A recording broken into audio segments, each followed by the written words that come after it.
Guys, and we are back today with a friend of the show. I guess we're going to call you a friend of the show because this is your second time being on now. Four-star Good. inside offensive lineman, Casey Poe. Casey, how are you doing today? I'm doing really good, really good. Excited to be back on the show. Yeah, well, I appreciate you coming back on. So, hey, well, we're just going to jump right into it. So, you have been busy over the past couple of months. You've been taking visits. You've been to some pretty nice places, some pretty big places. Georgia, Alabama, and you've got some official visits set up. So looking at on three over here, you've got one set for Clemson and you've got one set for Alabama. So go ahead and just kind of give the fans an opportunity to hear a little bit more about how your recruitment's going. Where have you been? Is there a place that has kind of stood out to you? And then kind of give us a little bit of insight to these official visits. Yeah, for sure. So we'll dive right into it. I mean, like you said, I feel like I've been everywhere. I haven't gone north as much, but I've kind of been everywhere in the South. I've been all around.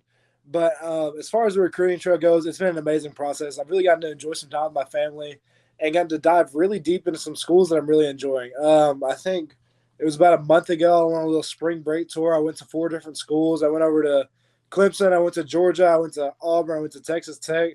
And then from there, we've just kind of made our way all the way far as Texas Tech out of West Texas. But it's been great. And you mentioned the official visits that I've locked in. I guess On Three has me with 2. I've actually locked in 5 at this point. There will be some more coming because the rule changes where I can take as many as I would like, but I've whittled my schools down to 8. So there definitely won't be more than 8, but there will be more than 5. And those are going to be, I'm taking one to Georgia on the 19th. I'm going to Clemson on the 2nd through the 4th, I think it is. And then after that, it goes Texas Tech, Auburn, Alabama in the consecutive weeks. And then Oklahoma is going to be somewhere in there. My coaching staff, or me and their coaching staff, have been talking back and forth about trying to set a date. And then Baylor and LSU, I'm still talking to about a date. But those 5 are the ones I have set for sure. And then I'm working on the other 3. But it's been a great process so far. Really have been able to get to know a lot more about a lot of schools, which is good because honestly, I'd never been really into. Let's see, I think that would be to my right is the East. Yeah, over there, kind of southeast. So I got to go out there and see all those schools in person that I've always watched on TV, but really get to know those coaches, build a better relationship with those staff, and it's been a great process so far. I haven't gotten anywhere further than the top 8. I really don't have like a top 2 or a top 3 or anything like that. But hopefully I will soon. Hopefully I'll be able to narrow it down before I start my own season. So yeah, it's been a really good process.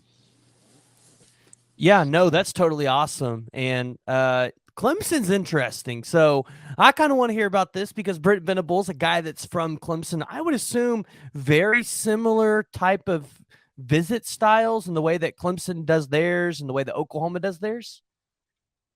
Oh yeah, it for sure is. In fact, Coach Sweeney, when I was over there at Clemson, he said we were just kind of going back and forth. He was asking me what the rest of my spring looked like, and I mentioned that I was going over to Oklahoma, and he said, "Well, have fun in the Clemson of the West." And so I thought that was a pretty good one, a little jab at Coach Venables there. But no, it's a very similar style. You can see that Coach Venables definitely took some of the culture and the family aspects from Clemson and brought it over to Oklahoma, which is great. It's a great thing to do. Obviously, Coach Sweeney is a renowned coach, so taking anything you can from him was a very smart move. Yeah. So, I mean, how much has Garrett Riley moving to Clemson as the offensive coordinator affected that decision to really seriously consider Clemson now? Yeah, so that was a big thing for me. I think I was on Clemson's kind of radar before Coach Riley moved out there, but I know just from me and him talking that I was one of the first ones who wanted to get out to Clemson once he made that move. And so just being able to have someone there who, one, is from Texas, and two, I've had a relationship with since really the start of my whole recruiting process. It's a big deal. It's nice to know somebody whenever you're going into school that you really don't know any of the players, don't know much of the staff. So it's great. I think when I'm done on that official, we're gonna go take a little fishing trip or something like that. So it'll be a good time. Oh, that'll be awesome. That'll be awesome. I'll be waiting to see those pictures. But Alabama, this is always the visit I love to talk to everybody about because there's a guy on YouTube. He does a tour of football facilities, and Bama's They just look incredible. So what was that visit like, going to Alabama, one of the schools that has just, I mean, it's been the most dominant school in the past, I'd say, decade of college football. What was it like getting a chance to meet Nick Saban and that staff up there?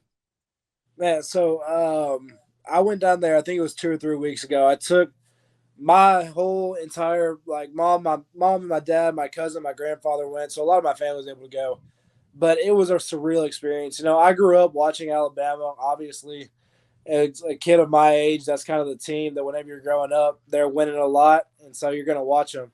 But my grandfather and great uncle back in the day got recruited by Bear Bryant, and so growing up, they always kind of stick to watching Alabama, and so I kind of got drafted in that and watched Alabama growing up. But being able to see Coach Saban in real life and just see the kind of person he is, and it's kind of the exact same way he is on TV as the way he's in person. He's really a business first, going to get everything right, going to do it the way he wants it. But at the same time, he's going to have a conversation with you. He's going to sit down with you. He's ask you how your day's going. And so he's definitely not as grisly as everyone wants to say he is. He does have conversations with you, but you can definitely tell he's ready to go into business. But Alabama as a whole it's an incredible place to be. Their culture moves really like no other. It's like a greased wheel. Someone's always doing something. There's never a time where someone around there is sitting around and really has nothing on their plate. They're doing something to just make everything move like clockwork. And so just being able to watch the practice, the players are pretty much rolling. They know what to do. It's spring, and they're already knowing what to do, and they're rolling through it. And the coaching staff's excited to be there. And obviously, Coach Saban's always getting somebody's butt. And so it was a great place to see. An amazing campus, even better facilities. So I had a really good time down there, and so did my rest of my family. Yeah, no, that's awesome. So sounds like your family's got the check mark. The elite Alabama coaches have recruited your family. You got Bear Bryant on one side, Nick Saban on the other. So that's pretty incredible. That's an awesome story to hear. So, oh, the NFL draft just happened. You saw the offensive lineman come off the board. You saw Bill Bedenbaugh earn another first-round pick, and then he got another offensive lineman, Wanye Morrison, to the draft as well. He got him drafted. So, what impact has the amount of draft picks now and guys that Bill Bedenbaugh has put into the league impacted the way that you view Oklahoma as a destination? I mean, Oklahoma in itself, even just first coming in, it's an amazing program with a really great culture. Coach Venables is doing something special to Oklahoma. And if I do go there, if I don't go there, I'm not sure in the process yet, but they're going to do something special. I can tell you that. Just the way that he's building the culture, the way those players have bought in, he's doing something phenomenal over there. And with the soul mission, bringing that over, really giving kids those opportunities, it makes Oklahoma a very, very like glitz and glamour place. It looks really good. But as far as Coach B goes, you can't argue with statistics. He's put, I think I don't want to misspeak here, but I'm pretty sure he's put the most offensive linemen into the NFL out of any coach. Every year he's consistently doing it. I'll go to other places and talk to other O-line coaches, and as soon as I bring up Coach B, that's the first thing they say is how many people he's put in the NFL. So you can't argue with those numbers, and he's still excited to be doing what he's doing. He loves those kids. You can see it every time he coaches. I think he was coach of the white team, whichever one it was, for their spring game. And just seeing him, he was nervous. He was excited. He was fired up to get back in the ball. And so being able to play under that and know how I'm going to be able to get developed and then be able to know that he's going to put me pretty much on a silver platter for any NFL team. It's a big draw. Yeah, no, it's got to be. And then, Orlando Brown, just now the highest paid offensive lineman ever in terms of guaranteed money. That's just incredible. He's done it for so many guys, and he's going to continue to add to that resume. And listen, this next season, just put a video out on it. This next season, they could put out 4 or 5 guys into the NFL next year because you have 4 seniors on this roster that all could be NFL offensive linemen. And then you got Tyler Guyton, who's a junior, who's like going to be eligible. And I'm like, he could have himself a really good year in the draft. So, without a doubt. But yeah, so we've kind of talked about these places. Have you kind of narrowed down and figured out exactly what you're looking for when you're going on these recruiting trips and you're trying to figure out exactly a place that you want to go play your college career? Yeah, so something that's huge to me is culture. I've been a lot of places. I've seen a lot of different things, but every time the one major thing that sticks out to me is culture. Because here in Lindale, we have an amazing culture. That's something that we preach every single day. Is how big that culture is to make a not only a team run smoothly, but just all the inner workings, the locker room, the coaching staff, all of that. Just it falls back on whatever culture people have. And so I do. I look for that. I look at how the team runs. I look at how the coaching staff operates, whether things are, messy at practices and just kind of thrown together, or things are working like clockwork and just everyone's on the same page, everyone's looking to their same goal. And because I know everyone's goal is go get that ring or that trophy at the end of the year, and that is absolutely what it should be. But it's got to be more than that during the season, and especially in the spring, kind of like the spring practices. You got to be able to see that here to be able to realistically imagine any team to be able to make it to that trophy stage. Love it. I love it. So, I mean, has there been a recruiter that's really just stuck out so far to you? Maybe even somebody that's just kind of told the best jokes and been the funniest. The best jokes. Oh, that's a hard one. That is a really hard one. I don't know if I can. I don't know. Everyone's been so great in this recruiting. They've all just I get a ton of text messages all the time, ton of calls. I'm always talking to people. I can give you one of my favorite stories though from this recruiting trail so far, if that'll help with that question. Oh yeah. Oh yeah. So I was down at A&M for the first time, and it was me, Ashton Funk, and his dad. We're all just kind of hanging out. It's me and my dad and Will Hutchins, a kid that we just had commit to Sam Houston, and that's graduating this year. He's a senior. He's graduating. And so we're all hanging out. We're having a great day. Ashton Funk is a great kid. He's going to be a great player at A&M. I'm really excited to see what he does. I'm excited to play against him because he's going to be one of those kids that's going first round whenever he does decide to go to the NFL. And so that's props to him, props to the hard work he's done. But we're going around A&M. We're taking the tour of the campus or whatever, and we get to the kind of hotels they have for players, the apartments, not hotels, excuse me. And so we're walking around. We're one of the last groups because my buddy decided to stop and grab a snack to eat at the little downstairs convenience store they have. And so we're one of the last groups, and we're about to go take the stairs, and the lady's like, well, no, it's a fire hazard. We have more than 30 people on the stairs right now. We have to take the elevators. And so there's probably 6 people that pile on this elevator that are pushing 300. And then there's another lady that gets on with us and another recruit and his dad. And so, we're all making small conversations. You do, someone clicks the button, you start to go up, and the elevator just drops. And I mean, we're all sitting there looking at each other, and we're like, well, crap, what do we do now? And one of the kids had really bad claustrophobia, and one of the dads did too. And so we're all just like, okay, everybody stay calm. So for the next 30 minutes, we're just trying to figure out a plan. We're hitting the call button, trying to call around to different stations to the elevator. I don't know if everybody knows this, but if you ever hit the call button on an elevator, it doesn't call your local fire department, whatever. It calls whatever hotline it will pick up. So we ended up calling somebody in New York and Florida. We're in the middle of Texas, and we can't exactly say where we are because we're in the middle of an apartment complex. We'd never been there before. And so we ended up waiting 30, 45 minutes. So a lady came through that lived in one of the floors, and she was getting her mail, and we had to get her to call Coach Adazio and call the staff and come get us out. But I'll always remember that. That was one of the funnier stories. A&M treated us great afterwards, though. They made sure we were okay, made sure they got us water and everything, and, apologized profusely, of course. They had nothing to do with it. It was an elevator malfunction, but that'll always be one of my favorite stories. Oh my gosh, that one's great. That one's great. That's definitely one of the better stories I've heard. So, yeah, I know it's not the season, but you got, we've had some spring games and stuff going on. You got to visit the stadiums, and they might be empty. Have you had a favorite stadium that you've been to so far? One that's just like it's beautiful. You like the layout of it. You like the layout of the field. I mean, that is a super hard question because there's so many great stadiums. Like, I know that the Oklahoma Texas game was played over in I think it's the Rose Bowl. That's where they played at, right? I'm not. No, Oklahoma Texas is in the Cotton Bowl in Dallas. Cotton Bowl, not the Rose Bowl. Yeah. No, I'm sorry. Rose Bowl's out in Pasadena. Yes, I'm sorry. I mixed it up. That's my bad. No, you're good.